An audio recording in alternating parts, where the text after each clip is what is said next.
দক্ষিণ নারায়ণপুরে এই যে বিস্ফোরণ, তার জালে অভিযুক্ত সহ দুজন।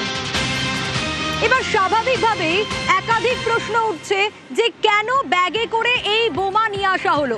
শামীম আর এক ভাড়াটিয়াকে কেন ব্যাগে ভর্তি এই বোমা দিলেন, আর যার সেই ব্যাগ দেওয়ার 5 মিনিটের মধ্যে বিস্ফোরণের ঘটনাও ঘটলো। কি কারণের, এর পিছনে মোটিভ কি ছিল, এখনো পর্যন্ত কি কি আপডেট পাচ্ছেন তদন্তকারীরা?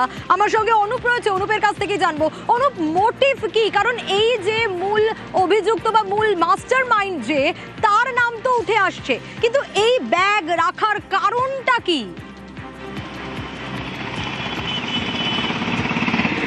যখন পুলিশের কাছে মাস্টার মাইন্ড, মূল যে অভিযুক্তর খোঁজ পাওয়া মাস্টার মাইন্ড যিনি ছিলেন অর্থাৎ নামাজি সিদ্দিকী, তার নাম যখন উঠে আসে, এরপরেই পুলিশের পক্ষ থেকে কিন্তু গোটা বিষয় কিন্তু স্পষ্ট হয়েছে কি মোটিভ ছিল। পুলিশের পক্ষ থেকে বারবার যখন জিজ্ঞাসাবাদ করেছে মোহাম্মদ শামীমকে, তিনি অসহযোগিতা করছিলেন। তার পরবর্তী ক্ষেত্রে গতকাল রাতের পরে আজকে সকালে যখন জিজ্ঞাসাবাদ করা হয়, যে দালাল অর্থাৎ বাড়ি যে ভাড়া দিয়েছিল তাকে যেমন জিজ্ঞাসাবাদ করে সায়েন্সা, অন্যদিকে মোহাম্মদ আরও এক ব্যক্তি যে গ্রেপ্তার করে কামাহাটি থেকে, তাকেই যখন জিজ্ঞাসাবাদ করা হয় অর্থাৎ শামীমকে জিজ্ঞাসাবাদ, সেই জিজ্ঞাসাবাদে কিন্তু একেবারে স্পষ্ট হয় যে গোটা যে ঘটনা, সেই ঘটনার মোটিভ কি রয়েছে, এলাকার দখলদারি কার হাতে থাকবে, মূলত এই দখলদারি কিভাবে বিস্তার করবে, সেই কারণে এই বোমা কিন্তু মজুত রাখা হয়েছিল। শুধুমাত্র বোমা নয়, বোমার মশলা পর্যন্ত মজুত রাখা হয়েছিল এবং গোটা যে এলাকায় একাধিক জায়গা কিন্তু সন্ত্রাস ঘটানোর একটা পরিকল্পনা করেছিল। এই নামাজি সিদ্দিকীকে নাম ওঠা পরবর্তী ক্ষেত্রেই কিন্তু ইতিমধ্যেই এই নাম ইতিমধ্যেই প্রকাশ্যে উঠে আসে পুলিশের পক্ষ থেকে। তার পরবর্তী ক্ষেত্রে ইতিমধ্যেই নামাজি সিদ্দিকী, তার খোঁজে কিন্তু খোঁজ করা হচ্ছে এবং মোটিভ হিসাবে মূল যে মাস্টার মাইন্ড, তার খোঁজ পাওয়ার পরে এবং অন্যতম যে অভিযুক্ত মোহাম্মদ শামীম, তাকে জিজ্ঞাসাবাদের পরবর্তী ক্ষেত্রে কিন্তু গোটা বিষয় স্পষ্ট হয়। এলাকার দখলদারি, মূলত এই দখলদারি নিয়েই কিন্তু এই বোমা বা বোমার মশলা মজুত রাখা হয়েছিল এবং পরিকল্পিতভাবে ঘর ভাড়া নেওয়া হয়েছিল। এখানেই কিন্তু একেবারে শামীম থেকে শুরু করে তারা প্রত্যেকে পরবর্তী ক্ষেত্রে থাকতো এবং এখান থেকে এই গোটা অপারেশনের পরিকল্পনা করতো। কিন্তু তার আগেই এই বিস্ফোরণের যে ঘটনা, অর্থাৎ পুলিশের পক্ষ থেকে মোহাম্মদ শামীমকে জিজ্ঞাসাবাদ করে মূল যে মোটিভ, সেই মোটিভের তথ্য পুলিশের হাতে আসলো। পুলিশের পক্ষ থেকে এই মুহূর্তে দফায় দফায় কিন্তু জিজ্ঞাসাবাদ। শুধু বোমা নয়, এই যে সুতলি বোমার পাশাপাশি বোমা মশলা যেটা, সেটাও মজুদ ছিল।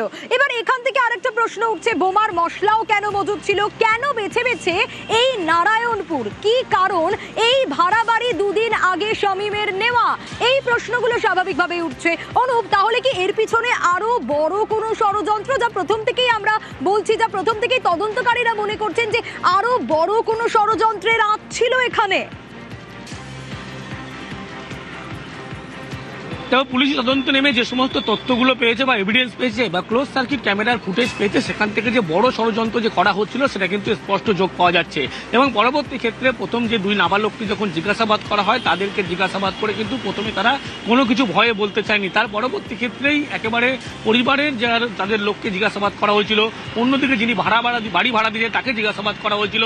তারপরেই সায়েন্সার খোঁজ পায়, সায়েন্সাকে জিজ্ঞাসাবাদ করেই একেবারে শামীমের খোঁজ পায়। তার পরবর্তী ক্ষেত্রে বোঝা যাচ্ছে যে শামীমের নামে এই ভাড়া বাড়ি বুক করা হয়েছিল, যে ভাড়া বাড়ি ভাড়া করে তারা থাকতেন। এখানে এই বোমা আরো পরিমাণে মজুত রাখা হতো এবং আশেপাশের এলাকায় একেবারে গন্ডগোল পাকানোর একটা পরিকল্পনা ছিল। সেই কারণে যেভাবে শুধু বোমা নয়, বোমার পাশাপাশি বোমার মশলাও মজুত রাখা হয়েছিল। তার কারণ হিসাবে সেখানে বসেই কিন্তু গোটা বোমা তৈরির একটা পরিকল্পনা ছিল।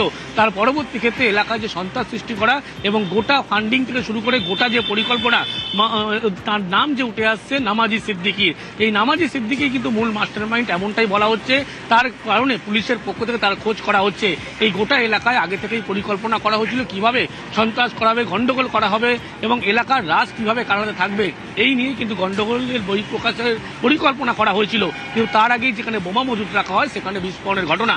তারপরেই পুলিশের পক্ষ থেকে একাধিক ব্যক্তিকে জিজ্ঞাসাবাদ এবং অন্যতম অভিযুক্ত তাকে জিজ্ঞাসাবাদ করেই কিন্তু এই নামাজি সিদ্দিকী, তার নাম উঠে আসে। ইতিমধ্যে তার খোঁজে নারায়ণপুর থানার পুলিশ তারা কিন্তু বিভিন্ন জায়গায় তল্লাশি শুরু করেছে।